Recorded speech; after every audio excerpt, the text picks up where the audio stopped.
Hello. Today we're going to do chapter 11 out of the Never Again Means Never Again.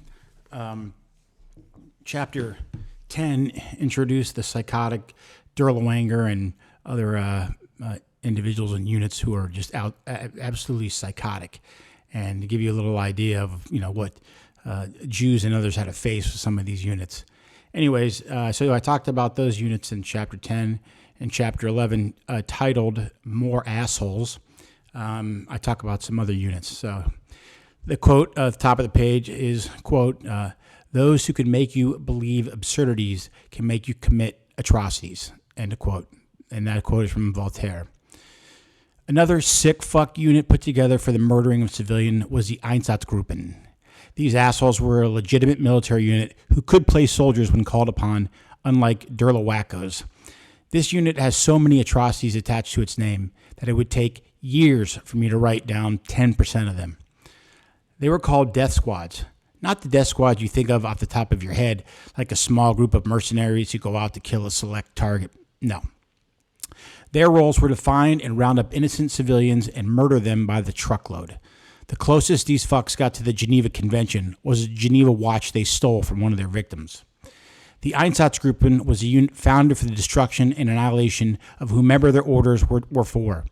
Initially, the Einsatzgruppens were divided into 4 groups and sent into the Soviet Union at 4 different coordinates. The unit advanced in the wake of the Wehrmacht.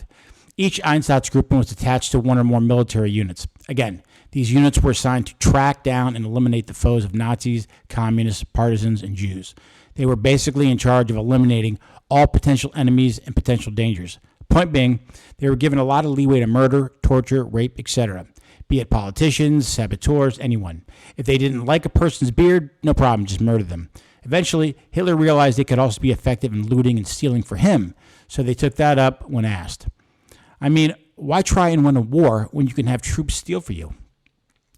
This unit was responsible for murdering in total around 2 million people, of which 1.3 million were Jews.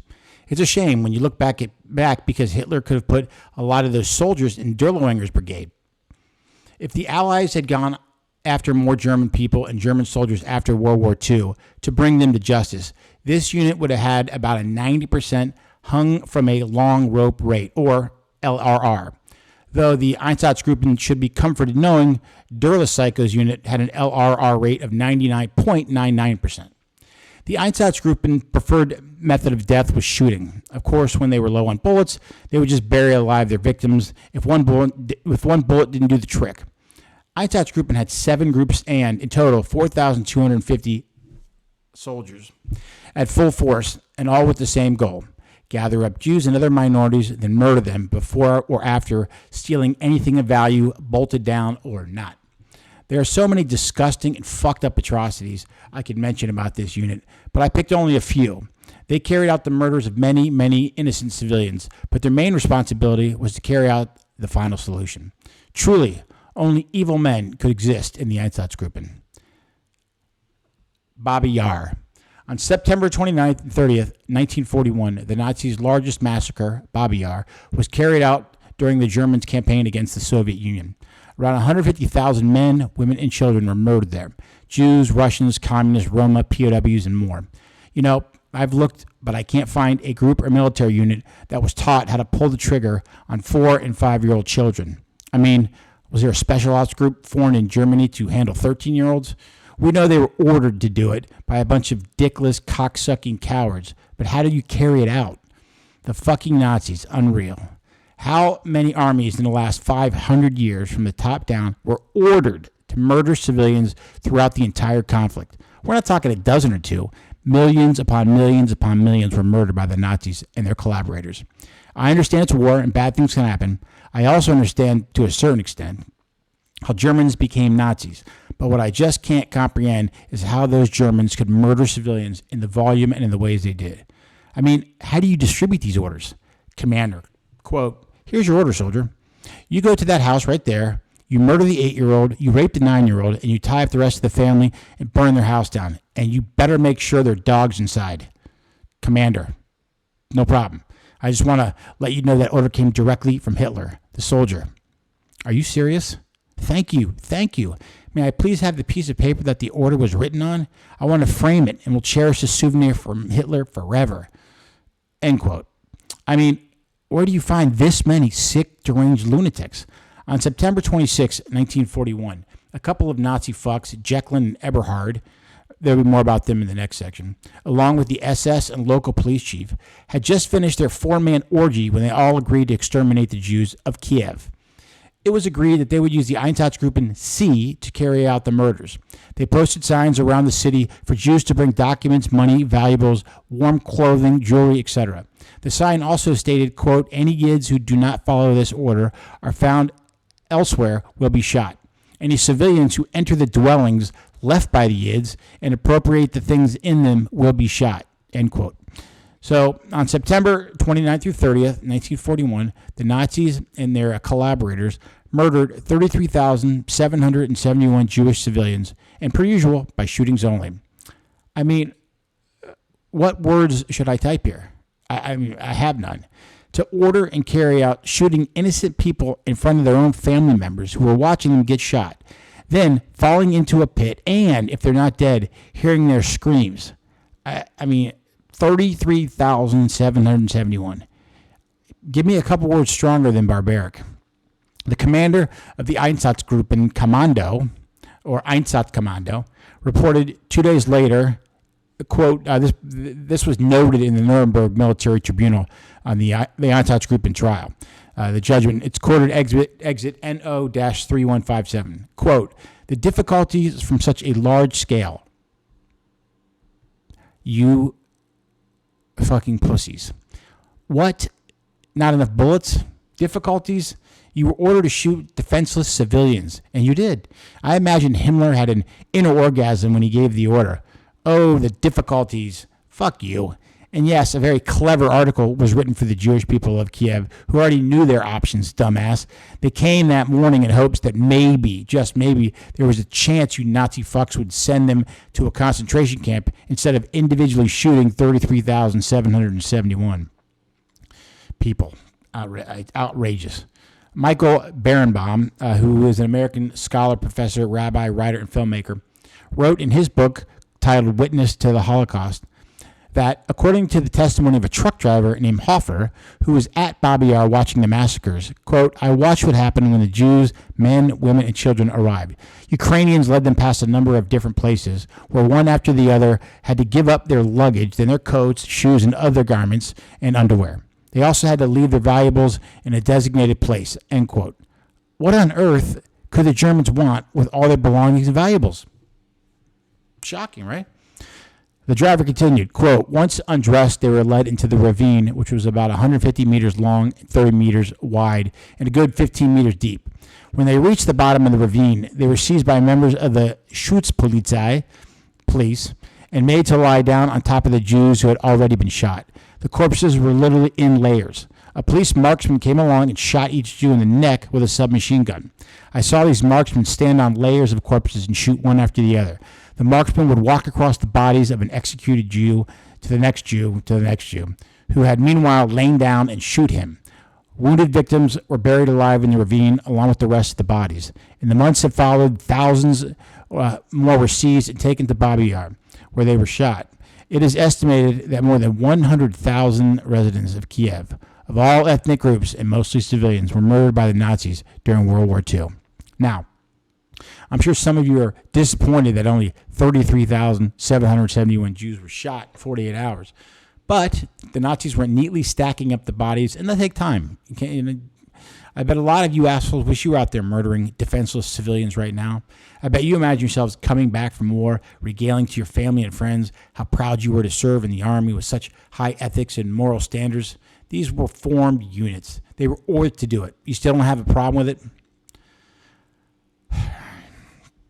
Rumbula. The asshole known as Himmler was dissatisfied with the pace of exterminations, so he assigned SS Oberfuckface Jacqueline, one of the perpetrators of the Babi Yar massacre, to liquidate the Riga ghetto. On the first day of executions, November 30th, 1941, Jews had to bring all their possessions and walk roughly 300 yards into a forest.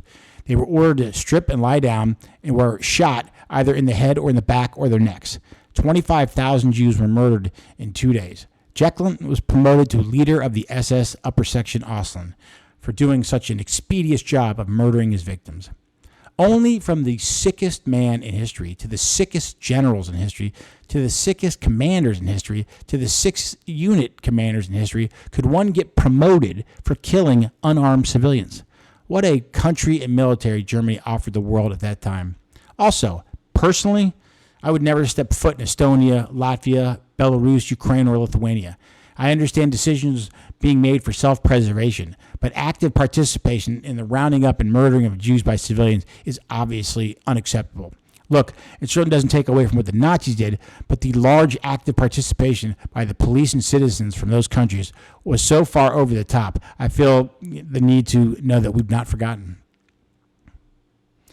Einsatzgruppe D participated along with citizens in the murder of more than 30,000 Jews, which took the Jewish population from 30,000 to 702 in Dnepropetrovsk, Belarus, in 4 days.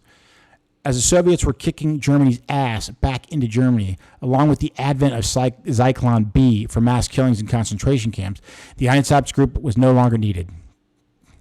The soldiers were melted back into various units. It must have sucked for those guys in those units, knowing the Nazis found something quicker and cheaper to kill civilians than your own unit.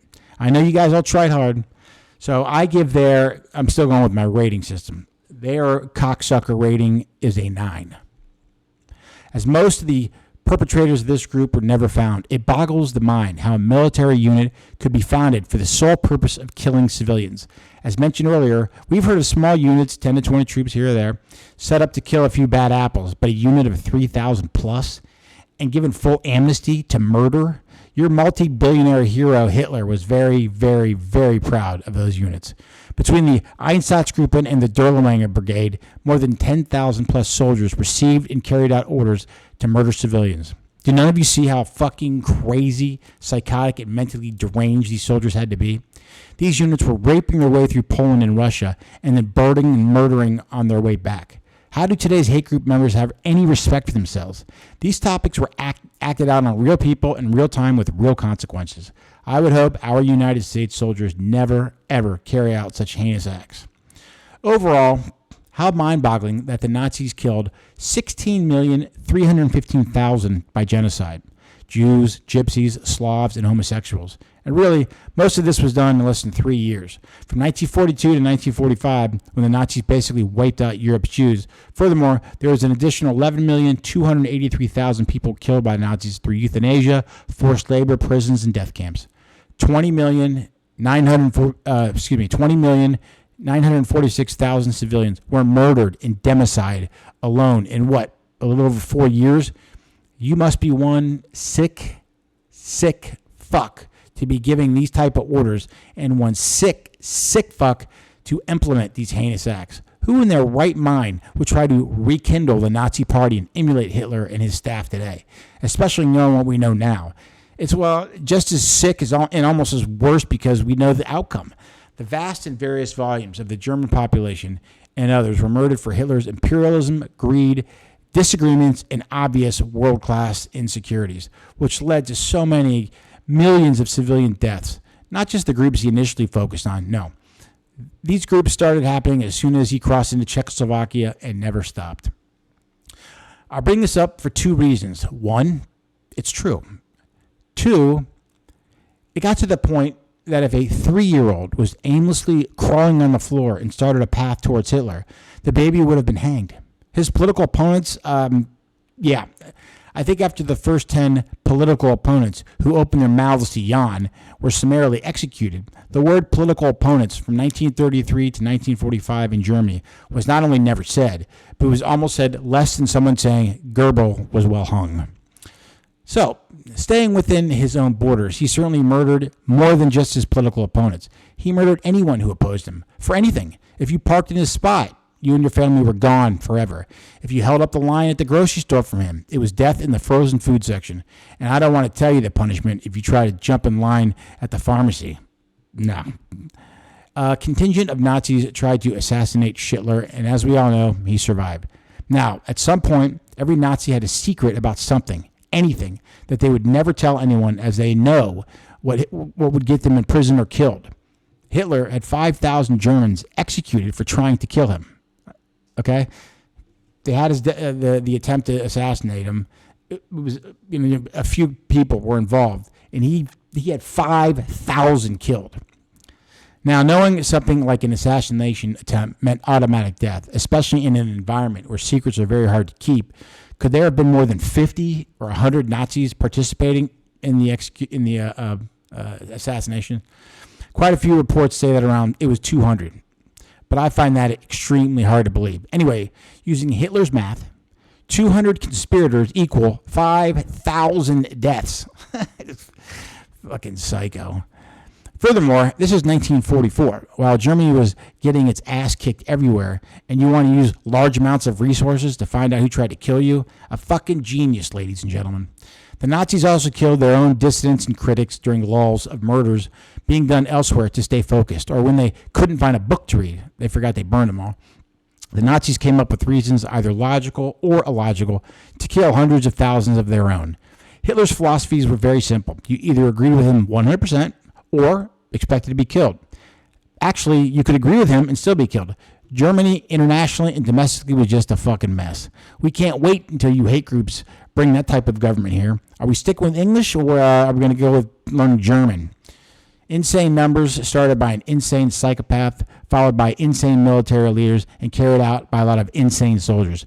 Genocide is not a new phenomenon, nor is murder. But in a civilized country, on a civilized continent, with civilized people and culture, the Nazis will go down in history as having the most atrocities performed by one country likely ever to be seen. And it wasn't even that long ago. Whatever the definitions for the words despicable, reprehensible, sadistic, and incomprehensible, feel free to let those words guide you through a few more examples. Also, what in these readings sounds like something anyone wants to participate in? From 1933 to 1945, what on earth do you see as a positive in the life of a Nazi? What accomplishments could you point to as an affirmation that confirms why you would want to be a Nazi? Most of you are better than this. You must be, as I refuse to believe anyone born in this country would want anything at any level to do with a totalitarian, dictatorial government and a psychotic sociopath being the head of the government and military. I just can't. I mean, can I? Who writes a chapter on atrocities? I mean, why do I have to write a chapter on atrocities? In wars, there are certainly atrocities, but they are isolated and very low in occurrence. World War II for Germany was open season for atrocities. My words won't do it justice. I am trying, but how could I? I wasn't there. The screams, the stench, the hunger, I can't replicate that.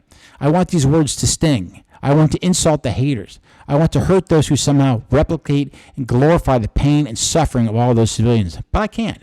What's it going to take for you people to stop identifying with these fucking Nazis? The definition of atrocity, as I write this, will never, ever be the same definition for those murdered not so long ago. What Germany did from 1938 to 1945 will not be replicated. Today, with technology, information, weapons, etc., I just don't see any scenario where the world would let a country get anywhere close. Who knows? Those people, those beautiful people, suffered so much for an outcome that a madman in a country had no chance of winning. Yet, there we are, trying to convince another batch of people not only how insanely despicable they are viewed in our society, but how they have much, much less chance to succeed than Hitler ever did. Bombings of hospitals, schools, retirement homes, etc. happens in war, but it's usually isolated incidents. It's war. It sucks, but most countries in this world don't target them specifically or continually. What Hitler, his asshole buddies, and a shitload of Germans did are incomparable in modern warfare. Feel free to espouse your Nazi beliefs. I don't give a shit. Brag about your new understanding of Mein Kampf. Great. I don't care. But trying to justify any physical harm, defacing of property, or intimidation of Jews and any other minority in this country will no longer be allowed without recourse. It's cowardice, reprehensible, and frankly, never helps with your agendas anyways. Writing some of these chapters was not easy. Frankly, it really pisses me off. And in the future, if I feel that I'm wavering about my resolve, I will open up this book and read these chapters again. Thank you. Whoa. Try that again, Seth. Thank you.